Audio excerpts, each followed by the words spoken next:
Guys, good morning, welcome to back my new video. तो guys, कैसे हैं आप लोग? तो आई होप आप सब स्टार्ट करते हैं। स्टार्ट करने से पहले लाइक करें, कमेंट करें एंड सब्सक्राइब करें।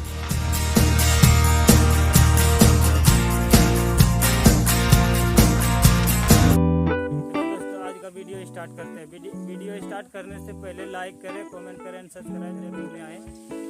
इधर देख सकते हैं मकई, पीछे मकई है पहाड़ के पास। फाइनली गाइज, आज का हूँ मकई खेत। यहाँ पे देख सकते हैं बहुत सारा मकई लगा हुआ है। पीछे के नज़ारा देख सकते हैं कितना प्यारा सा है। देख सकते हैं यहाँ जामुन के गाछी ये वाला यहाँ पे रहता है।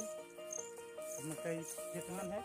इसमें किसान लोग रात में आके रहते हैं, क्योंकि ये वाला मकई में शुगर आ जाता है। जंगल से शुगर आता है और मकई खा के चला जाता है। चलो अभी पहाड़ की ओर चलते हैं। यहाँ से देख सकते हैं दोस्तों प्यारा सा नज़ारा। बैक साइड ये लड़कटियाँ लगा हुआ है।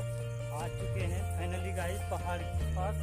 देख सकते हैं जस्ट साइड में भी पहाड़ है। यहाँ चलो चलते हैं पहाड़ के पास। आ गया हूँ पहाड़ के पास। ये यहाँ पे पहले मेरा बथान रहता था। यहाँ पे आज के साइड में ये देख सकते हैं पहाड़, साइड में पहाड़ है। चलो चलते हैं पहाड़ के कुछ।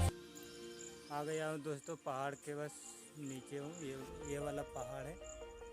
यहाँ से ये वाला पहाड़ है। फिर आगे पहाड़ है। उसके बाद यहाँ पे बथान रहता था मेरा। यहाँ पे देख सकते हैं उसमें गाय को खाना देते थे। उसमें ये वाला मेरा पेड़ के गाछ है। ये वाला सब देख सकते हैं जामुन का है। यहाँ पे देख सकते हैं कितना प्यारा सा लोकेशन है।